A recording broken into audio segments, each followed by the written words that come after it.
Hello, all, and welcome to the Movie Bears podcast. I'm Brad Harris, and each week I'm joined by some of my favorite husky, hairy, huggable homos to talk about something we love pretty deeply on this show. That, of course, being film. We love movies. We watch a ton of movies. Makes sense that we talk about movies. So we're here to do just that. And this week we are going to be talking all things Artemis Fowl, the new kid-turned-master criminal / sci-fi / fantasy movie thing-ish from Disney. Got a lot to talk about there. I'm sure I'm excited to get into that conversation as well as share some plugs before we wrap the show this week. But before we can get to any of that, I've got two people to introduce that I literally couldn't do the show without because it'd be really boring listening to just me talk for an hour and 15 minutes every week. Jim Pugliaffica was with us here in the virtual studio. Hey, sweetheart, how are you? Hi, babe. I'm here. I'm happy to be here. This is my my happy place that I can count on once a week with you guys. I mean, there are other happy places, but this is one of the happier ones. We get to talk about movies. And do our thing on here, maybe hear from some friends. That would be nice. And we get to talk about a brand new movie, so I'm looking forward to this discussion. Yeah, so thanks, babe. Yeah, how you guys doing? Doing well. And to help answer that question, let me introduce Will, who's also here, but he's joining us, of course, from Texas. Will, how are you? Hey, Brad. Hey, Jim. Yeah, for starters, I'm doing great, all things considered. It is, and I know that, you guys are experiencing very similar there, but we're hitting summer. Things are starting to heat up here in Texas, and I've been sort of a shut-in during this last few months, even with the whole oh, I guess I could go walk around the yard or, go around the neighborhood and stuff like that. I just haven't found as many opportunities to do that. But with it being a little warmer and with my backyard needing a little bit of work, I've been outside digging in the dirt, pulling weeds, doing that sort of thing, and enjoying the sunlight. So that's how I am. Lord knows we're all in need of some vitamin D, right? So There's nothing wrong with getting outside and doing some work out in the sun, even though it's hot. And it's really hot here. Brad, I know you might want to talk about this, but yeah, things are getting hot. It's been heating up here a lot. I got a bike a few weeks ago, and I've been having a lot of fun getting out there, getting out of the house, being able to, ride without other people around. But it's now like 105 here consistently every day, and it's like 98 in the evenings. And on fire. Here in Tucson. Really and to take it even a step further, we've got wildfires that are currently raging up on the mountains where we were just camping a week ago, which is pretty scary to think about, having been sleeping in those pines in a tent, and a week later, those pines possibly burning down. It's a little terrifying. So hopefully things cool off soon. I hope we get some rain. This isn't a weather podcast, but if I had any power over such things, I would hope that they could happen. And the other place where things have been heating up lately, unfortunately, when you see the lists of places that aren't really doing super well because of new cases of COVID-19. If you look at two of the worst states right now, it looks like we're in them. Where the Movie Bears podcast is located. Oh my God, in the hotbed. So I don't know. I don't want to take it too far down that rabbit hole, but don't understand it. Wear a mask when you go out. It's just basic human decency. But to drive down the street here in Tucson and see people at Hooters, of all places, out on the patio, 300 people thick, nobody hardly wearing masks. It's no wonder we have become a national leader for the COVID death march. So world leader. Yeah, it's terrifying, and it's some of it is personal accountability. People need to make sure they're following the three big things. We here are. All three of us are staunch supporters of wear a mask, wash your hands, and keep that distance. But then also, and again, this really goes down the rabbit hole, but it's how local leadership is sort of getting that message out. it's just frustrating. And I know that we're in the mix of it for a bit longer, but good news is that here we have at least once a week a little haven, a safe place away from kind of, every one of the biblical disasters and Right? catastrophes that are happening outside our window. I know the murder locust can't get us inside, thankfully. Now they're murder locusts. I don't wasps, even know anymore. They mutated, Jim. Does it matter? The Mayan calendar says life is going to end Thursday. So, I mean, I don't know. Is it worth doing the research and correcting myself? Maybe not. I don't know. I just responded to a friend on Facebook who said he's got this article that says that scientists are going to be able to recreate living dinosaurs within the next 5 years. I said, that's perfect. It's like man recreates dinosaurs. Dinosaurs eat man. Life on Earth reboots itself. Women inherit the Earth. Know your Dr. Sattler from Jurassic Park. Thank you. I have a feeling the dinosaurs are not going to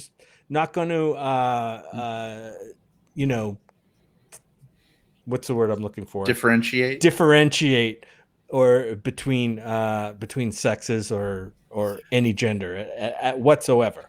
You do read about these different things about oh, we're cloning dinosaurs now. Or I saw one where they had some scientists had found this bacteria or virus or whatever it was, but it was frozen in some Antarctic ice, and we're working to revitalize it. Notwithstanding that's kind of the plot of the thing, but outside of all of that, it's like, could someone just say look, it's 2020. Maybe we should just sort of chill on the extinction level event things that we might introduce. Just let's just keep that on ice until everything else is calmed the fuck down. Wouldn't that be nice? That would be wonderful. But go ahead, Brad. No, you go ahead. You mentioned on ice, Will. I don't know if our friend Paul is listening to the show. I hope he is. But I finally caught up to a movie that he was talking about for a long time. We're not going to get into it, but it was about an unfrozen caveman coming back to life. So that brought that movie right to mind. Well, Noah in the live chat says, also don't forget that lost cities have been found.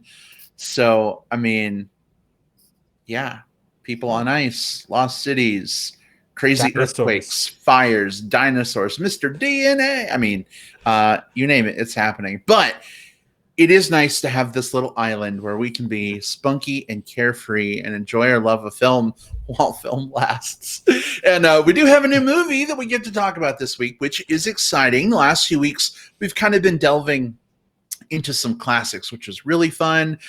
We may do some more of that on the other side of maybe any new releases coming out soon. But we're going to get an opportunity to talk all things Artemis Fowl here in just a few minutes. Real quick, though, I just want to give a shout out to everybody that is joining us live via Facebook. Happy to see you. Welcome. Feel free to jump into the discussion, jump into that live chat. We'd love to hear from you.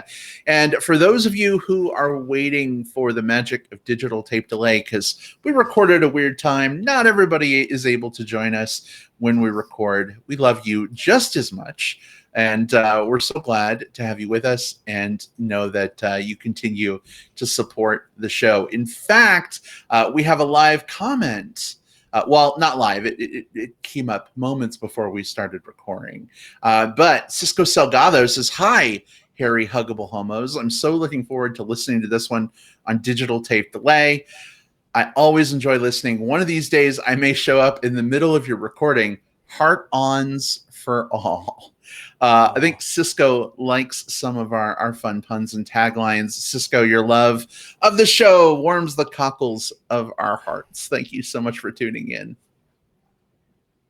It's good to see friends come back, and yeah, friends are welcome to jump in on the show. Send us your comments. We read a lot of them during the show, and they help keep the show lively, and also makes us feel good to be in contact with friends when we can't get out and see people. This is even a little bit better than just Facebook Messenger, or, somehow it's a little bit better than just Facebook Messenger or text message, whatever.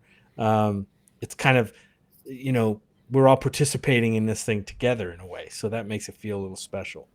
Well, and that conversation, of course, happens in the live space. While we're on air, people, that are watching live, putting comments in, us playing them on air, and that's wonderful, and we enjoy that so much. But the conversation isn't limited to that either. So if there's anyone that's listening to this the words that I'm saying right now, and it's 2 days, 2 weeks, 2 months, whatever later, and you come across this message, come to our Facebook page and say, "Oh yeah, I really like that episode," or "Man, you guys don't know what the fuck you're talking about." We're like, the conversation is an ever-flowing one. This is the digital age. We have all of these different means of technology in front of us. So yeah, you got opinions on these films. We've got opinions on these films. Share your thoughts with us. It's definitely fun to hear. I mean, somebody commented on our Silver Linings Playbook episode, which was like 7 years at this point. Yeah. And was like, "How dare you criticize J-Law's performance in that movie, Bow Before Jennifer Lawrence?" And I'm like, that was 7 years ago. But like, valid, okay, that's how you feel. Good for you. Yeah, bring it. That's what we're asking for. Yep. Yep. So we love it. Keep those comments coming. Jim and Will. Yeah. We got some movie to talk about. What do you think? Are you guys are you ready to delve into this sci-fi / fantasy epic that is Artemis Fowl? Yes. Yeah. I'm going to put my pointed elven ears on and get into it. All right. We'll talk about the leper pros and the leper cons of this film, huh? Oh, that's really good coming from a bunch of fairies. Wait, no, I can't use that one. All right. Well, listen, for those of you who may be unfamiliar with the format of our show, when we talk about a movie, we talk about it two different ways. First way is spoiler free. So if you haven't seen Artemis Fowl yet and you're like, "Oh my gosh, I don't want to hear anything about the plot," don't worry. Our discussion is going to be spoiler free for probably 10 minutes or so. And then we'll give you a pretty heavy handed spoiler warning before we open up the spoiler part of our discussion where, no holds barred. So hang on with us if you want. But here we go. Our discussion of Artemis Fowl.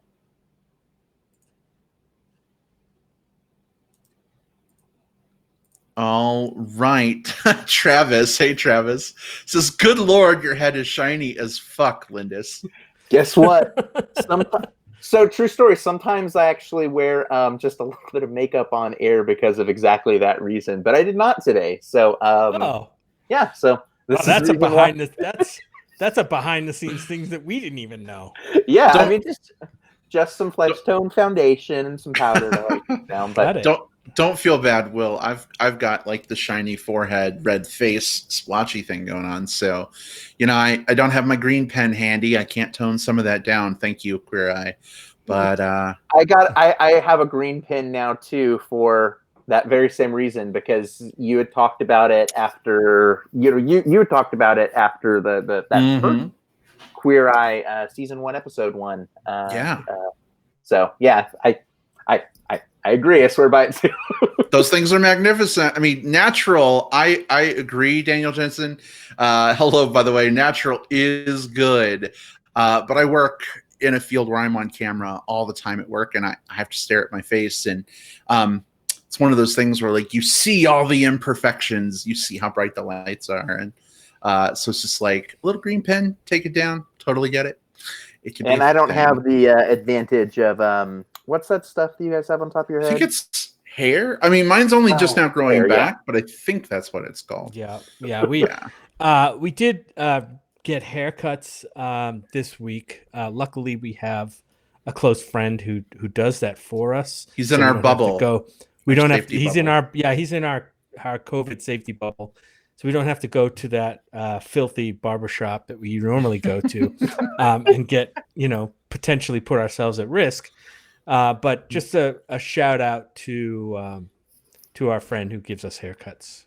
Thank you, Shep. Yeah, hair by Shep. Or as we've taken to calling him, Madam Secretary. Madam Secretary. That's right. Makes sense given your current rewatch right? binging. So yeah. Yeah. Well, let's go ahead and get this conversation rocking and rolling here because there's a lot to discuss with Artemis Fowl. Will, thank you so much for kind of stepping up and being willing to kick this conversation off for us. Do us a favor, spoiler free, of course. Give us a little bit of setup. What is this movie? What's it about? Maybe for anyone who's unfamiliar. And then your initial thoughts. Was this worth streaming as part of your Disney Plus subscription, whether that's free for you or whether you've had to pay for that? And if it's not, would this be something that like you wish you had skipped? What you're thinking? Absolutely. So in terms of setup, you hit the major points. This is streaming right now on Disney Plus. So if you have that streaming platform, it is air quotes free for you as part of that platform. Artemis Fowl is based on a series of books by the author Owen Colfer. And this particular adaptation is directed by Kenneth Branagh. He's a pretty distinguished director, all things considered. The basic setup, as described through IMDb, says Artemis Fowl, a young criminal prodigy, hunts down a secret society of fairies to find his missing father. I think that's a fair enough spoiler-free description. And to take it a little bit further, but still spoiler-free, you have this super genius young boy whose father, who is played by Colin Farrell, Artemis Fowl Sr., he goes missing. And they live in this wonderful manor in Ireland, and he begins to suspect that his father, instead of being this guy that hunts down antiquities, might actually be like some sort of thief. Well, starts digging down the hole, figuring some stuff out, and being sort of like in my opinion, kind of a precocious kid about it, at discovering sort of the secrets of what's going on, and discovers this magical world of fairies and other magical creatures that live at the core of the earth. And so it's there's a MacGuffin that both the fairies and that Artemis and a villain that we'll talk about in spoilers that they're all trying to get to. And so Artemis has to sort of weave through all of that, learn about the fairies, and pull off his kind of his master plan. I did not like this movie at all, and I'm really sorry if anyone did enjoy it. Different strokes for different folks, but this was not good for me. And there's a few reasons why. The biggest issue that I really had has to come with agency. The title of this movie is called Artemis Fowl. The description is about Artemis Fowl, and yes, the character of Artemis Fowl is in a good portion of the movie, but he doesn't drive a ton of the action of this film. A lot of he does a couple of things, but a lot of times the action comes to him. The action comes to him through other characters. Most specifically and most importantly comes from the character of what is her name? Holly Short. Holly Short. Officer Short. Officer Holly Short. Who's short, by the way? Who is short? She's one of the main fairy that he interacts with. And I would have called this movie Holly Short. I think all things considered, I think she had the most compelling character arc. She was the character that drove more of the action. You understood her motivations a little bit more. She ended up having a little bit more to do. She ended up with bigger stakes in terms of like what action she was doing.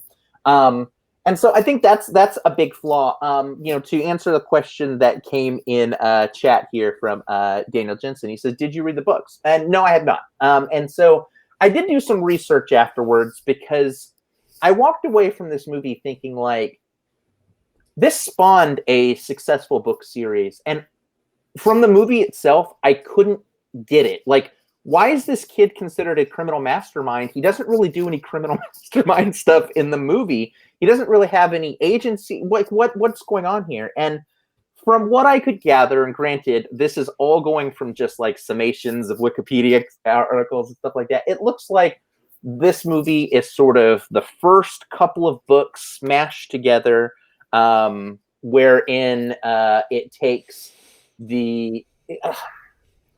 some of the more mundane motivations that he had in the first book with some of the grander things and merged those together. And it did not do so, I think, in a graceful way. Honestly, when I was reading the descriptions, I kept thinking, like, I wanted to watch that movie. Like, this actually sounds super compelling, enough so that I'm actually kind of read the books now because those descriptions were super good. But the movie very much wasn't. It also had some really bad casting things for me. Josh Gad is in this as Mulch Diggums, a character who speaks in this really deep Bane voice that does not work really well for Josh Gad, unfortunately. And he breaks it several times whenever he has to like project his voice, like he's talking across the room. He sounds like Olaf again, which is also disturbing. And he's doing all of the opening narration too, so you have to hear Josh Gad doing a bad Bane impersonation for way too much of the movie. Even Dame Judi Dench is in this, and you know, she's the type of person who classes up just about any joint that she's in, and I felt like she couldn't here. I really wonder, like, between this and Cats, like, what the hell her current career arc is, or you know, because these are some really weird picks for her. Yeah, this wasn't for me, and it's hard because, like, you know, again, I did not read these books, so someone who might be a passionate lover of the books might come along and say, no, the way they merged these things together is great. This is exactly the character. The way I vision them all along, and that's 100% valid. I don't have that point of view. I don't have that experience. I don't have those biases. I just have kind of the biases that I had coming in cold. But for me, this was a miss on almost all levels, to the point where I don't know that I would recommend this to anyone. I wouldn't recommend this to, like, you know, hey, watch it with your family. You know, watch it if you're, you know, got something free this weekend. There were at least 2 other better movies that came out this weekend, which we'll talk about later, I guess. Will, you're saying this was actually an Artemis Fowl ball for you? I rushed to Twitter to make that joke and saw that everyone else had already made it, and then I respectfully decided, you know what? I'm just going to not hit send on that one. But yes, this was Artemis Fowl. Yeah. All right. Well, not maybe an aspiring movie for you. Well, Jim, how about for you?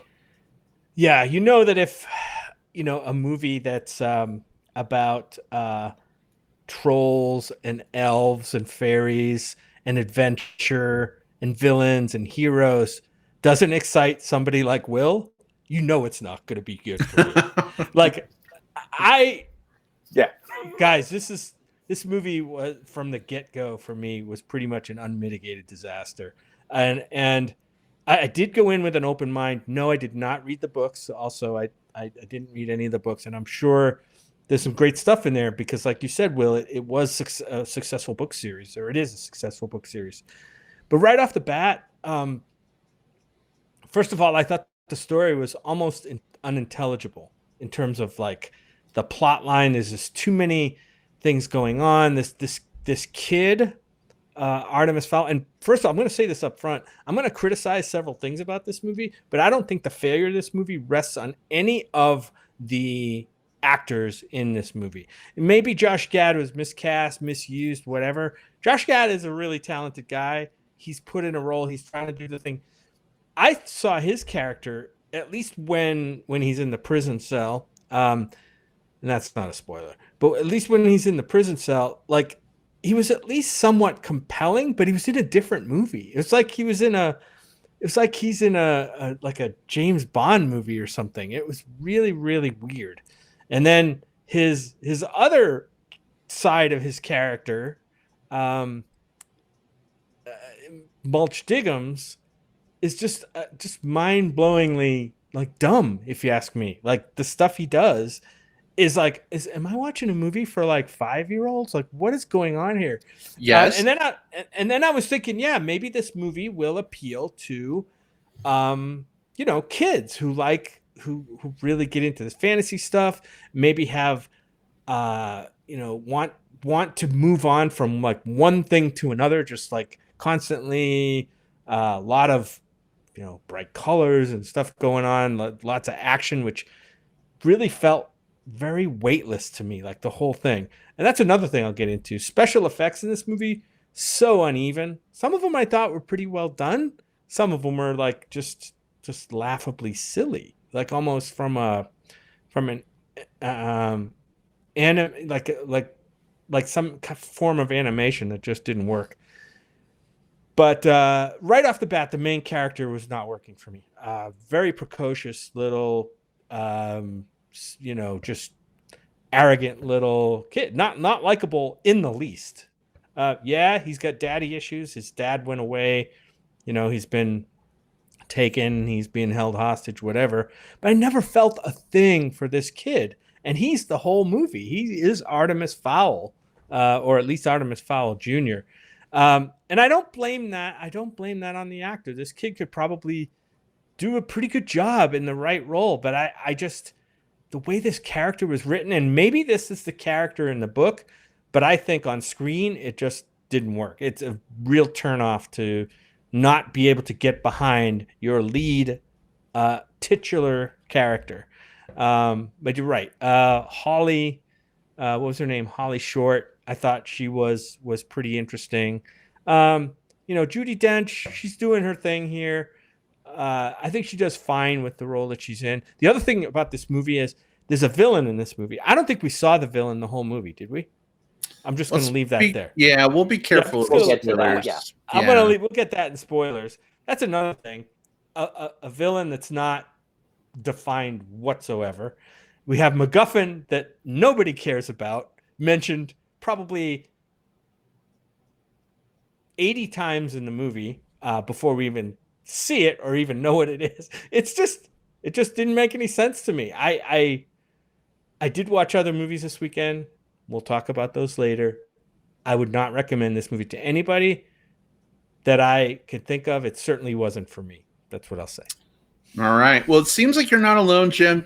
Sid says he hated the lead kid as well. So it seems like you guys are two peas in a pod. But question for you from Steve. Hey, Steve. He wants to know, Jim, if you could consider Artemis the ultimate Mary Sue. That's possible. I don't like to label characters that way. I'm not sure exactly what he might mean by Mary Sue, first of all.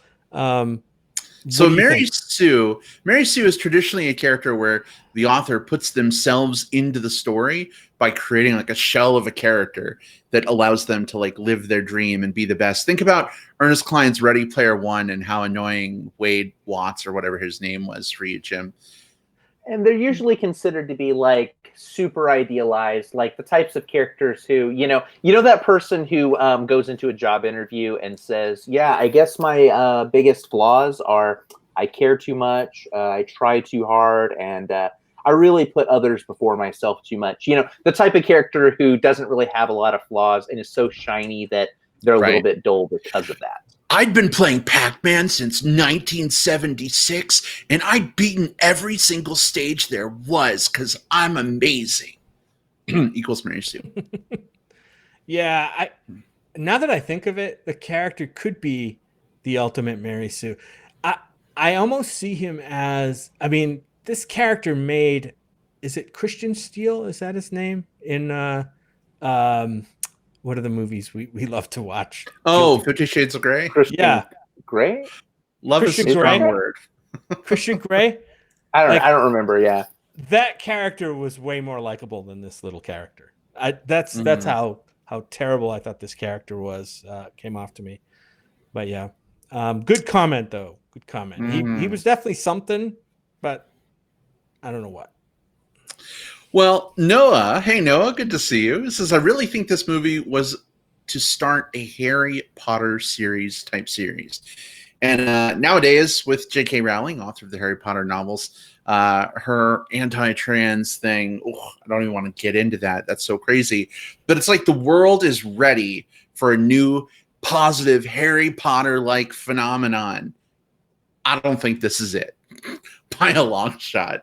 Well, Jim, neither of you guys really like this movie. And I thought about trying to snow you or pretend like I did it first, but there's no way you would believe me because I couldn't keep that reaction off my face. Oh, I did not like this movie at all. It was awful right from the word go. And one thing that kind of perturbed me a little bit, like, and this could be from like watching it at home where like, oh, there's a noise in the other room. What is that? Oh, a cat just jumped in my lap while I'm watching the movie. Hi, kitty.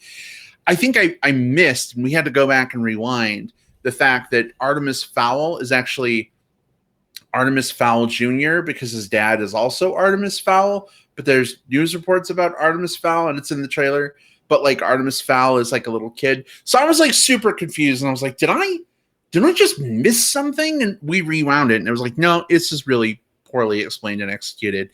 But this movie, I mean, it is a clusterfuck mess right from the outset of the film. And it's kind of a shame because, you know, the Harry Potter movies, they're full of precocious kids. All of the Harry Potter kids are pretty precocious, but like, I don't know. I enjoyed something about their friendship with each other, their dynamic. And yeah, they were annoying little twerps sometimes, but like, I don't know. It felt believable. I could kind of get behind them a little bit. The chemistry between Artemis Fowl and his dad, Artemis Fowl, and Artemis Fowl and Holly Short, and Artemis Fowl and Juliet Butler, the niece of his bodyguard and super criminal spy master dude. Just none of it felt real. None of it felt authentic. They all felt like puppets just spouting lines. And Jim, you mentioned none of this really falls on the shoulders of the actors. I guess I would agree in some ways. I mean, they can only work with what they're given, and this is based on a book series, so they probably are constrained in a lot of ways, right, in terms of how they try to build those characters and what they can and cannot do. But unfortunately, it just made the whole thing seem like a deflated balloon for me. I will never get that hour and a half back. I'm glad it was only an hour and a half, though. We paused the movie partway through, and I'm like, thank goodness this is a regular size movie and not a 3-hour epic. Not good, but like in all fairness though, I mean, if you have Disney Plus and you're looking for something new to watch, there's not a lot new to watch right now.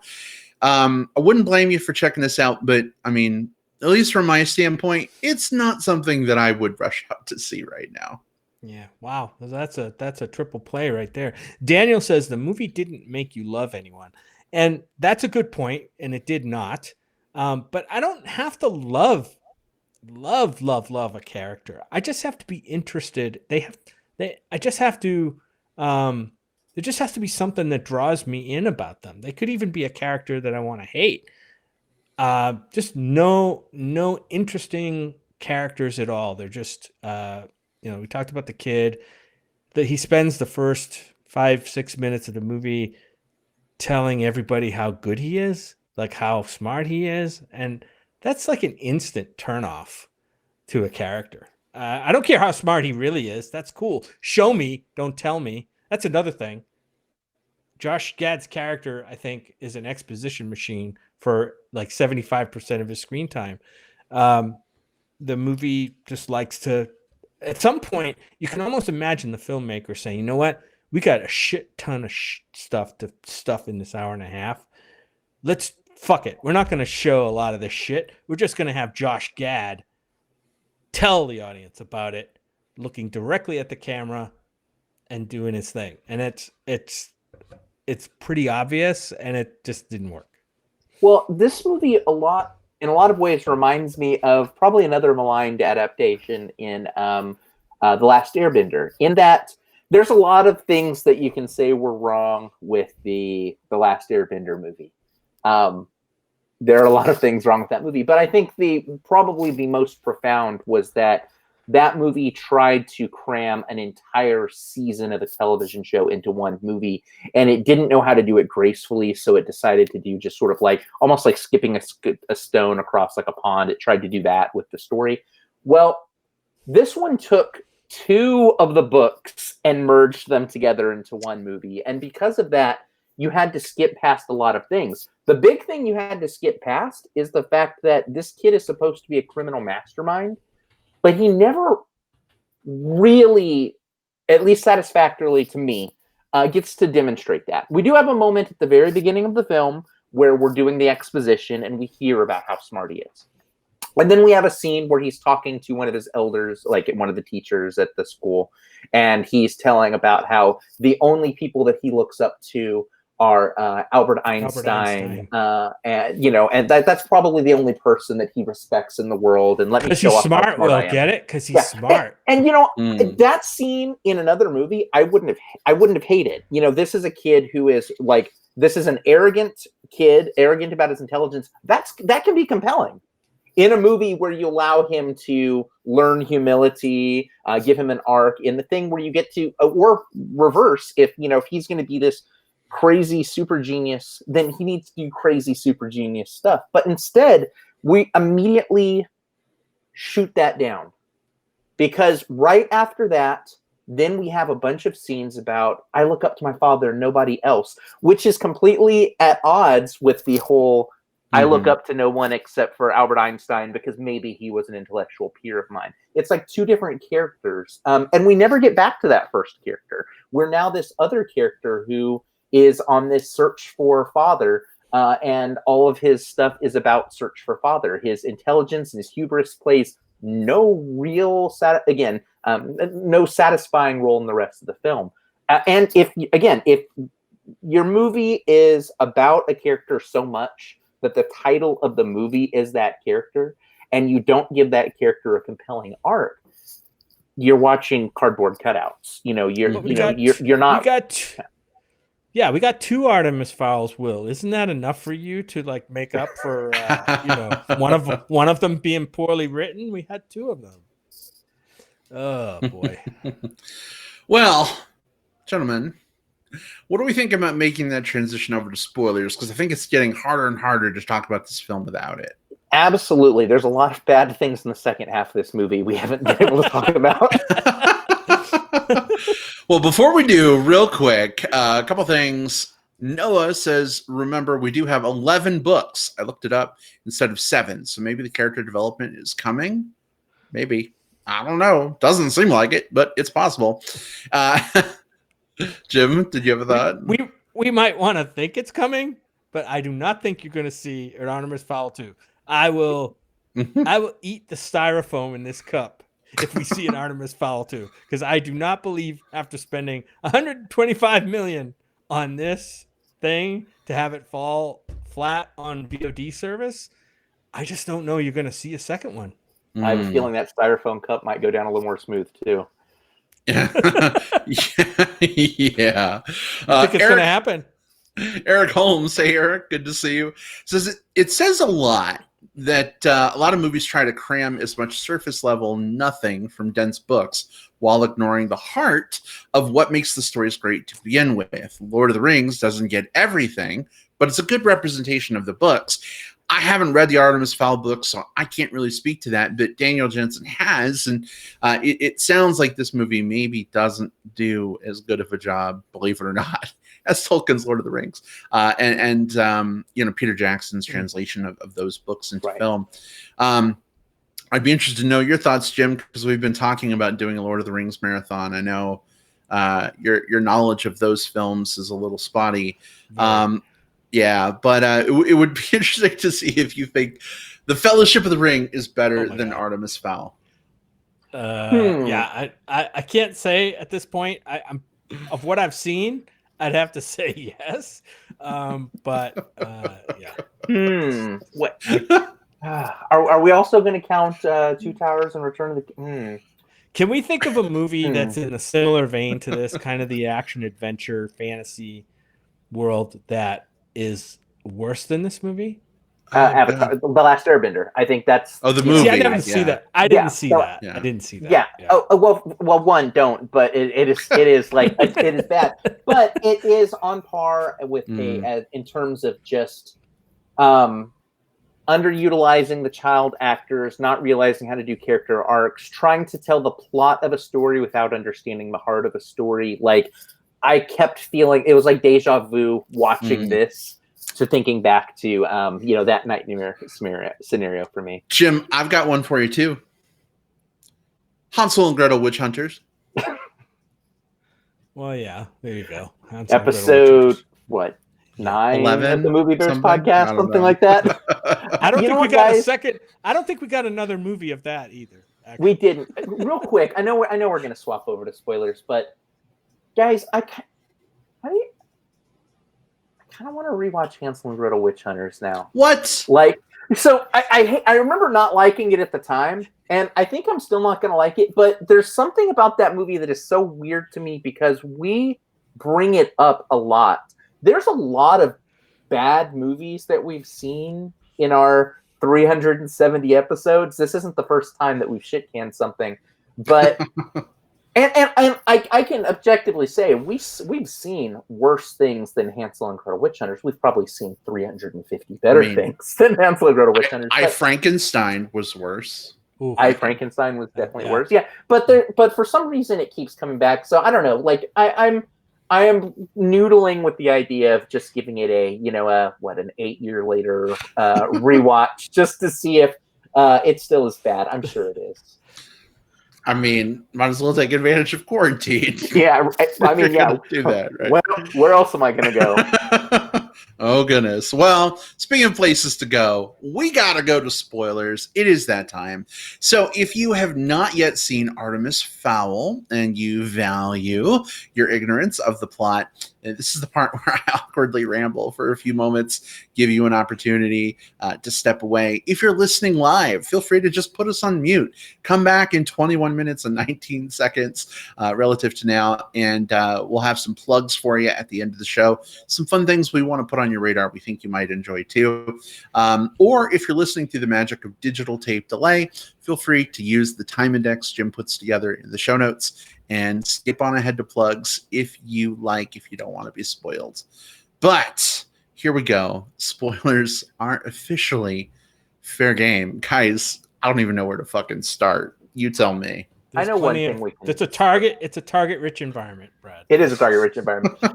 So one thing that I picked up from again, I didn't read these, but read some of the summaries. One of the things that was really pronounced in reading the summary about the first book was that this whole thing is set on the idea that Artemis Fowl is some criminal mastermind, right? Well, the first book, I guess, is more about him finding out about the fairies and then trying to use the same plan of like tricking them and all that stuff, not because of a MacGuffin and not because Opal, our villain, who we'll talk about, has captured Dad and all that stuff, but more because he's trying to exploit gold out of them. He's doing a crime on the fairies, and I guess later they find out some other stuff about him too, but the core of that first book is apparently I am doing a crime against the fairies, and I'm trying to do this kind of heisty outmaneuvering them while they're coming after him. That's a criminal mastermind. This was not a criminal mastermind. This was an adventure movie where the main character never leaves his fucking house the entire movie. There is a magical world of fairies and dwarves and trolls, and the main character never leaves his fucking house the entire movie. Let me rephrase that. He's in the school at the beginning of the movie. But Will, he has the Aculas. I wanted to spend time underground. Oh, cool. There's a special prison for goblins and dwarves down there. Okay, cool. I want to see that. The fairies have a militarized police force. Maybe specifically right now, I'm not as interested in that, but still, there's a compelling story for it. Oh my God. But instead, all of this cool magical shit's happening, and then we just got this rich, smart kid who tells us that he's smart, but doesn't do anything necessarily too incredibly smart. and all of the adventure just kind of comes to him. He just sits there, and it just sort of like everything comes to him. And again, even some of the other characters' motivations don't require him to do anything major. He gets Mulch Diggums to swap sides and join his side because... Why? Because why? There's like no like compelling trickery or anything like that. It's just, oh, he is in my room now, therefore we are now on the same team. God, this fucking sucked. Will, you said that the movie's supposed to be about a criminal mastermind. Does that assume that you know about the character going into the movie? Because all I got from the beginning of the movie was, hey, I'm smart. I'm the smartest kid I know. Aren't I smart? Like, nothing to do necessarily with being a criminal mastermind. Well, he says it. He says it like 5 times. Oh, does he? Says it, and so does Mulch. Like so in his Mulch. like, that opening section. Mulch exposition. like, oh, you think it's Artemis Senior? No, the true mastermind was the son. Like Artemis Fowl. Yeah. But we don't know if that's after the sun goes up or like, well, I don't know. Well, no, we do know. We do. We're in spoilers because, like, at the end of that whole fucking thing with Josh Gad, Artemis Fowl drops through the, very thin glass, apparently, like, ceiling and, like, rescues him, right, from a helicopter with a ladder. And the father at the end. Right. So, so the exposition that's happening, that's Gad under, or the Mulch Diggums character who has, like, been imprisoned and is being interrogated by the government or whatever. But do we know that's real? Do we know that's real time? Like, we do. How do we know that that's? How do we know that that's not like at the very end of the movie? Like literally, like with the same kid day drops through the at the end. Yeah, but I mean, at the time we're seeing Josh Gad giving all this exposition. I mean, it's done in a different color palette. Totally. He's like, how do we know that it's? Well, because it's the same. So we get him doing his thing throughout the movie, and then the main events of the movie wrap up, and we're back to watching him break the fourth wall and talk to the camera. And then he says something like, "And you know why he's really a criminal mastermind?" The ceiling breaks, and little kid Artemis Fowl drops down on a ladder, grabs him, and scoops him up. Like, it can't be years later. The kid is the exact same fucking age. At that point, I get it. Even at the beginning of the movie, Jim, the whole movie is the Josh Gad character telling the story of what happened. So at the beginning, he's like, he's a mastermind. And then here's what happened. Then adventure. And then it cuts back to him probably an hour or two after he had started telling his story, saying, and guess what? He's still a mastermind, and here he is. Like, this is all within, the beginning and the end scene are within, like, an hour or whatever. I'm just saying, before the kid dropped through the ceiling, right, at the end, I was thinking maybe that Josh Gad was, had been in prison for a while and is now spilling his guts about the fouls. You know what I mean? Yeah. You know what I mean? And you're seeing flashbacks to what happened. And to put even more of a fine point on it too, like, not only was it like right away, but it was like right away because right before he gets rescued, like while the mansion is still a shatters and the father's like, you know what?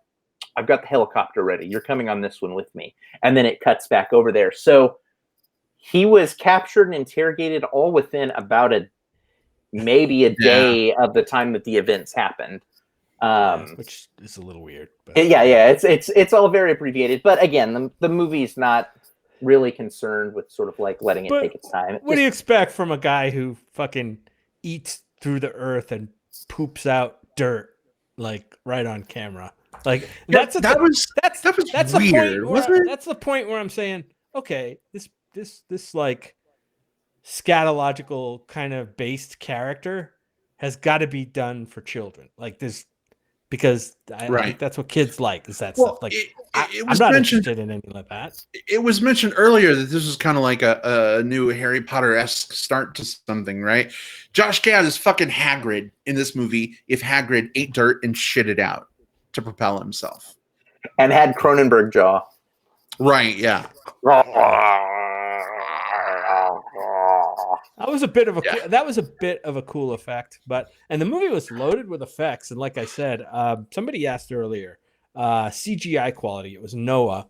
asked about the CGI quality, and I will just say that, like I said earlier, for me it was very uneven. It went from, hey, that's pretty cool how they did that. That looks pretty cool, to, oh my god, that looks really awful, like a cutscene from a video game where they just like took a bunch of marauding characters in one of the battle scenes and just like blocked them into the scene. It looked pretty horrible. So it was really uneven.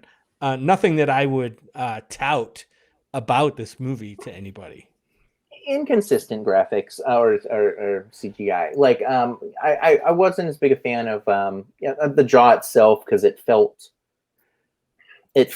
artificial. Same with some of the different monsters they face. They looked a little bit like, there's a thing that happens when you're doing CGI where like the next level outside of animating and all of that is just the textures, the lighting, the occlusions, all of that different types of stuff. And it seems like they were just like one step shy of what it needed to do, because like a lot of the creatures they fought didn't match very well. But if I am going to talk about something I did enjoy in terms of the CGI, there was one effect, and it was the way the wings looked on her little backpack thing that popped out.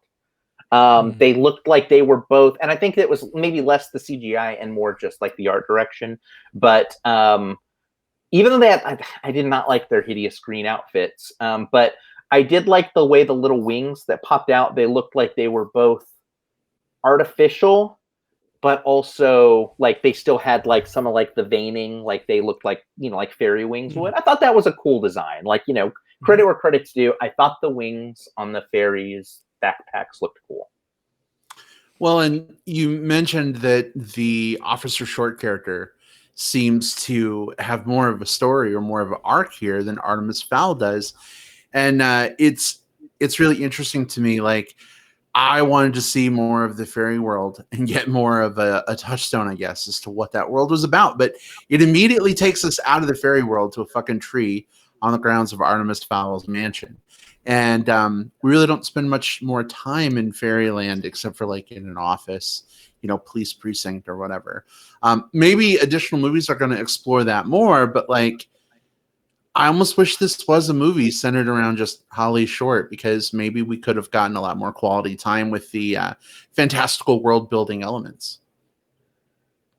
Yeah, I would have liked to have seen more of that magic come into play. These fairies apparently do really good like mesmerism with their eyes when they do like, and we don't get a chance to see them do a lot with that, because we learn about it kind of in conjunction of, well, we can just wear glasses and counteract that. So it's in this case, they set up a problem.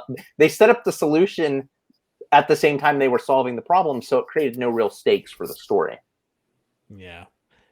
And I would have liked to have seen more of the Holly Short story, actually. Maybe in that second movie that we're never going to get, there'll be some of that in there. Maybe we'll get a Holly Short story about it. Yeah, there you go. Hey, I mentioned the villain before, as we have the shadowy character, right? Never see a face. Well, hold on. I don't think we ever see a face. You guys can tell me if I missed it, but I don't think we ever see a face. No. I keep waiting. Oh, there's going to be a reveal, right? They're going to reveal some, a key character who's playing the villain, or at least some kind of cool cameo, have, Meryl Streep or something, show up as this villain. But no, we just get this hooded character. You can't see her face, FaceTiming the whole time with her green ray. Please don't a voice like this. Blah, blah, please don't assume gender. It could be Vin Diesel under that hood. We have no idea. Right. It could definitely be Vin Diesel. There's two main. I could see Tom Hardy. For sure. It was Tom Hardy. Well, no, Tom Hardy was doing Bane voice acting lessons for Josh Gad. He was too busy offset. So we've got a villain here who the only time he or she interacts with Artemis is over Zoom. They conference call and talk a couple of times about the dad, but this is a villain who is not directly tied to what's going on. Because the conflict of this movie, if you think about it, the conflict of the movie is essentially Artemis versus the fairy cops. That's like the bulk of and there's some other wrinkles that get pulled in there, but that's the conflict. But you have this other villain who's supposed to be this big mastermind who doesn't really get into play. We know that they've got these lines of all of these different agents doing stuff, but that gets sort of blown up right away. Again, I think that I looked up the character in the book, and I won't say too much, but I had to look up the character because I had no idea what the fuck the character was here in this movie, and it does look like they sort of took a character who is a villain for some of the books and are really trying to position them more as the behind the scenes Voldemort of what they were hoping would be a successful movie series. And again, I don't think we're going to see another one of these. Right. It was a bad villain. I don't understand the motivations. I don't understand the conflict. I don't feel like what puts Artemis at odds with this villain, aside from just aside from just a sort of oh, that's where the father's at to keep to force Artemis to be on his own. It's limp. It makes for a limp antagonist. Limp. You have a terribly written hero. You have a terribly written villain, and other than maybe Holly Short, a bunch of characters you don't really care about either. Just kind of a recipe for Big Nothing Burger. For a second, I thought you said Pauly Shore, and I was like, did I miss Pauly Shore? Holly Short. Oh yeah, there was a 25-minute scene where they were wheezing the juice. Don't you remember? Now, if Pauly Shore was the villain, 3. Sorry, I forgot. If Pauly Shore was the villain, I'd have been totally on board with that. It's not too late. We're getting a new Bill and Ted movie. It could totally happen. We never revealed it, so it could be him. Right. Could be. They were just holding off until they found the right cameo actor that was available to put him in the second movie. Okay, so here's my question. How many times did they say Oculus? The Oculus. What the fuck is the Oculus? And who cares about it? We found out 45 minutes into the movie that it's a magical thing that can grant your wishes. I think. Do portals, but it can do portals, but it can open up a hole between the planes or hole between worlds or something like that. It opens up holes. Yeah. And based on its design, it looks like that's what it's kind of like a butt plug, didn't it? Like a golden acorn, like a golden pine cone butt plug kind of thing. Yeah. Absolutely. It's one of those things where it's you don't need to go on a quest to find an Aculon. Hell, Artemis, you don't even have to leave your own house. You just have to go on Wish and order one. Oh boy. Oh wow. Yeah. It's another one of those stories, where Dorothy, you could have gone home all along. We spend the whole movie looking for this fucking Aculus, and it's in a safe in the house. Guys, yeah. I just said Wish and butt plug near my Facebook, so I'm about to be just absolutely ruined with ads. Good luck. That's gonna be fun. Yeah. That'll show up. Oops. Oh boy. Well, guys, any final thoughts on Artemis Fowl before we move on to some plugs? I think I'm done piling on. I don't know. This show has been a lot of fun. I just wish we had fun kind of in the other direction, praising a movie instead of tearing one down. But this for me anyway, and I apologize to anyone listening who really loved this movie. I'm glad that somebody maybe found something that they like in this movie. Just wasn't anything in there for me, really. Absolutely. I think that, we've talked about this before too. It's part of the reason why we don't do the worst of the year lists or things like that. It's not as fun for us to tear something down as it is to build something up. And so we tend to find the things. I go into every movie wanting it to be my favorite movie. I go into every movie wanting to absolutely love it. And so That said, we're also here to give honest opinions, and this one fell short of those for me personally. But all opinions are subjective, and if you enjoyed this one, like, that's totally okay. Like, we are in a time where we're starving for entertainment and things to take our minds off of, like, all of the sincerely shitty things that are happening in the world right now. So if this brought you joy, please don't let the fact that I scored a couple of dunks on it, like, take away any of that joy. It was funny. After we wrapped recording the show last week, we were doing our like debrief and planning for the next episode. And we were trying to decide whether we were going to talk about Artemis Fowl or King of Staten Island. And I pushed for Artemis Fowl because I was like, well, I think that's the bigger release. I think more people are going to see that. And Jim turns to me like 20 minutes into watching this movie, and he's like, gosh, who pushed us to watch this movie for the podcast?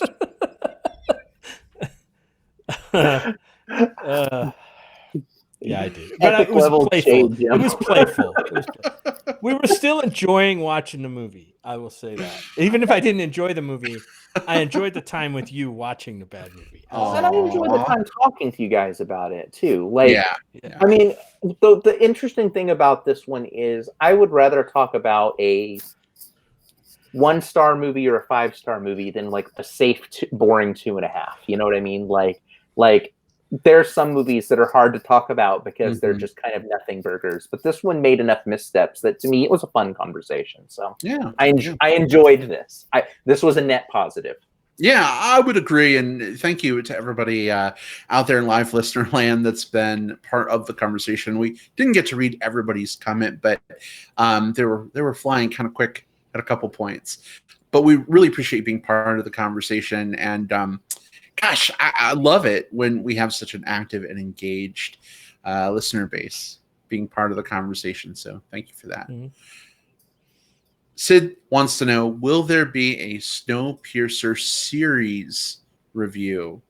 We reviewed Snowpiercer on the show several years ago, but I don't know if we've even thought about watching the TV show. Jim, Will, any interest? I mean, I haven't started it yet, and I want to because I love that world quite a bit. So, I mean, I'm definitely not saying no. I would definitely be up for it if you guys want to. All right. I'd watch the pilot episode, but I'm not going to commit to watching the whole series.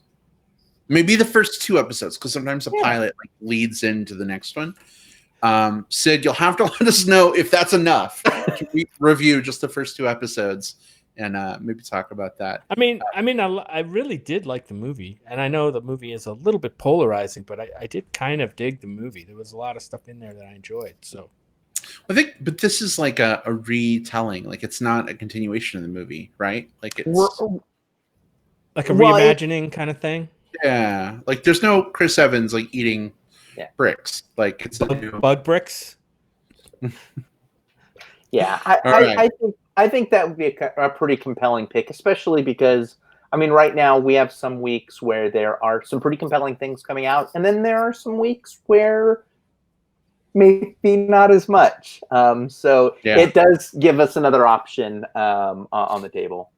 Well, Sid says, good call, Brad. So that works for us, Sid. So maybe what we'll do is one of these weeks where there's not a new release, we'll take a gander at those first couple episodes and we can talk about that. I think that would be fun. But let's plug a few other things before we wrap up for this week. Jim, what's tripping your trigger that you want to put on people's radar? Well, I never did get around to The King of Staten Island. I know, Will, you probably talk about that. But I want to talk about a movie that I ended up watching over the weekend called The Five Bloods. This is the new Spike Lee movie just released. This one's released on Netflix. So it's available to anybody who has Netflix for free. And this is I'll tell you that I am not like Spike Lee's movies for me run hot and cold. Some great movies in there and some ones that I'm not so hot on. I really dug this movie. This movie is about 4 African-American Vietnam vets that are returning to Vietnam seeking the remains of one of their fallen comrades over there, fallen friends who died during the war. So they're back there to find his remains and bring him back. They're also there to find some gold that they stumbled across during the war and hid away, and they want to bring that back with them. So that's the story. This thing is filmed on location in Vietnam, which makes it amazing in itself because Chiang Mai, I think that's Vietnam. I'm not sure, but it felt authentic. What I loved about this movie is how it really dug into like the Vietnam vets story and their experiences from the war, back from the war all the way through now, how they've aged, especially from the Black American African American perspective. And it kind of got across the point that these guys weren't just fighting a war against an enemy for the U.S. They were also fighting in a way against their own country, to recognize them for what they were doing over there, and to recognize them, as people as well, and not just numbers in the war. So really interesting stuff. The performances here were great, especially Delroy Lindo, who's in this movie. Will, you can help me out with other stuff that he's been in, but he is amazing in this movie. If there was Oscars this year, I'm sure he'd be in the running. But who I also really stood up and took notice of was a guy named Jonathan Majors. He was in another movie last year called The Last Black Man in San Francisco, which you remember made my top 10 list of the year, mainly for Jonathan's performance. And he's great here again. He's a name to keep an eye on. Again, I just love this movie. It's about four friends is really what it's about, and their experiences of growing old after going through the war in Vietnam as an African-American soldier. But really good stuff.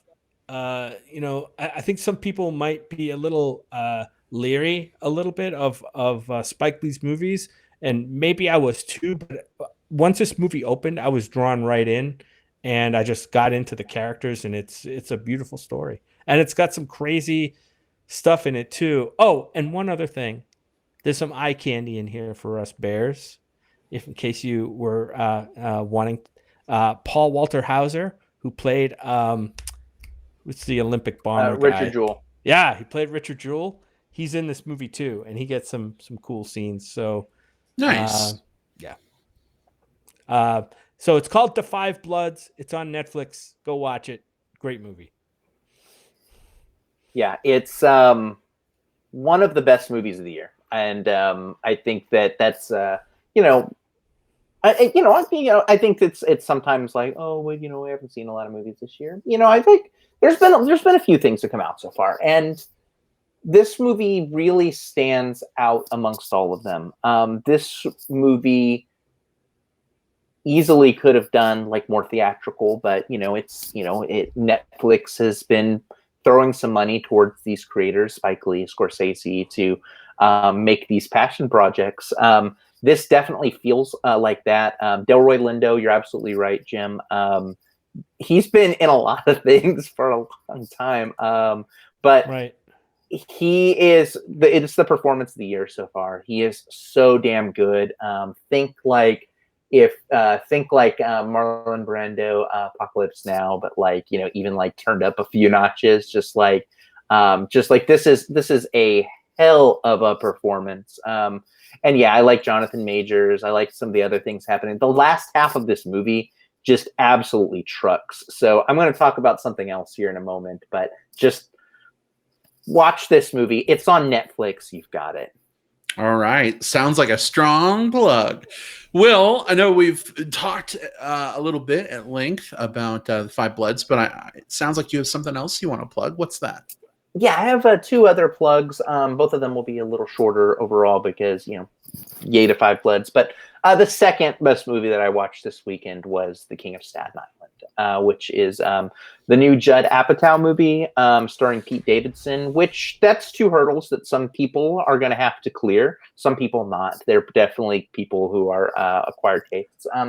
But it's a solid movie. Judd Apatow makes these. The story is very much the story of Pete Davidson. You know, it's Pete Davidson's story is about him having lost his father, living at home with his mother, even though he's like an adult, trying to get his shit together. And that's what this movie is about. It's sort of like autobiographical about Pete Davidson's actual life, but fictionalized for, you know, the specific character. Judd Apatow, you know, 40-year-old virgin, Knocked Up, This Is 40, Trainwreck. He does a good job of these, like, maybe except for Trainwreck, these sort of like man-child who has to kind of grow up and get over their shit dramedies. And I think this is one of the stronger ones altogether in his filmography. I'd put this one up there probably with Funny People for me, which probably shares the most DNA with it, just in terms of like how it presents itself and kind of what it wants to be. It's pretty funny all the way through. I found myself laughing quite a bit. I found myself caring about the characters quite a bit, and part of that's because you have some pretty compelling supporting characters in there. You've got Marissa Tomei, who, I mean, is fucking Marissa Tomei. Bill Burr, when he shows up in the film, sort of takes it to a different level. He's super good. And then even like Steve Buscemi is in this. Not as much, but he definitely comes across as sort of like that. You know, again, I mentioned it before, like the person that comes along and kind of classes the joint up. Like that's sort of what Buscemi does here. I really liked this, and I'd probably come in here much stronger and hotter about this if I hadn't also watched The Five Bloods this weekend, but it's still really good. There is the trade-off, though. It is doing a, this one is doing the watch it now digital release type thing to make up for the fact that it's not in theaters. So its rental cost is $19.99. That's a huge hurdle for people, and I totally get that. But for me, that's what, you know, I watched it with Scott. We would have spent more than that had we gone to go see it in theaters this weekend. We would have gone to have seen it in theaters this weekend if, again, gestures and everything around us. So we didn't mind paying that price because it's, again, it comes out of the movie budget we were going to spend. I enjoyed it. Yeah. I think most people will too. That's interesting, Will. I think that the three things you just mentioned are probably the things that, like, first of all, I don't know Pete Davidson very well. $20 for that movie versus a free, watch of The Five Bloods on Netflix. Yeah. It was pretty simple. You know, when you only have enough time to watch like one movie, that choice was easy. But I probably will get around to seeing The King of Staten Island at some point. So I think you'd enjoy it, Jim. Yeah. You know, again, price point. But the other thing that I wanted to plug is not a movie. It is a podcast. You know, it's one of the things that I enjoy doing when I'm outside doing my yard work and doing things like that, you know, so that I'm not stuck with my own thoughts, is having something to play in my ear and listen to. And one of my recent new finds has been a film podcast with starring some friends of the show, actually. So it's the Movie Mainline podcast. I really recommend it. You've got Eric, Bruce, Greg, and Lewis, who are just absolute movie fanatics, putting out tons of content about just like a bunch of like, and they talk about a lot of things, but I specifically like when they kind of go into like sort of like the deep dives on sort of like indie gems, or they did a thing on Hammer Films pretty recently that was pretty compelling. But yeah, if you're looking to sort of round out a little bit more movie content, especially if your commute is picking back up because you're having to start driving to work or whatever after working from home for a little bit, you know, I would definitely say add this one to your rotation. It's the Movie Mainline podcast. Good plug. Well, I'll definitely check that one out. Especially where, you know, friends of the show. I gotta see what they're doing. Be sure to mainline it. All right. Well, I think that brings us to a close for this week. Thanks so much to everybody for joining us. Real quick, before we do our final goodbye, Jim Pulafco, where can people talk with you online? Find me on Twitter. My handle there is on the screen here, but if you're not actually watching the screen, it's at JJP Out West. Those are my initials, JJP, word Out West. You can also find me under my name, Jim Pugliafico, on Facebook. All right. Excellent. And Will, how about you? All right. Well, you can find me on Twitter. My handle is right beneath my chin. Look for @whatevercove. You can find me on Facebook. My name is William Lindis, and it's now right beneath my chin on the video. Just search for William Lindis. There are 2 of us on there. Make sure you send it to the one who has a beard. Send it to me, and send me a message first so I know who you are and I can confirm. Yeah, I'm the dude from the show. And finally, posting a lot on Letterboxd. So go to letterboxd.com, search for William Lindis, follow me, I'll follow you back. All right, excellent. And Sid says, fun show, guys. Sid, glad you had a good time with the episode. We had a fun time recording it. So glad that you could be with us today. If anybody wants to chat with me between now and next time, you can find me on Facebook under Brad Harris. The other Brad Harris has doubled down on his usage of Confederate flags. He now has a Confederate flag border around the Confederate flag behind his face. So that's totally not me. But you can also find me on Twitter and Letterboxd at iBradPro. Fred says, howdy from still shut down Portland, 13 weeks now. Oof, Fred, that is such a long time. We're feeling it too here in Tucson, Arizona, and Austin, Texas. Stay healthy, stay safe. Wear your masks, people, please. We love you too much. And watch some fucking movies, and we'll see you all next week. Take care, everybody. Bye. Goodbye. Bye-bye.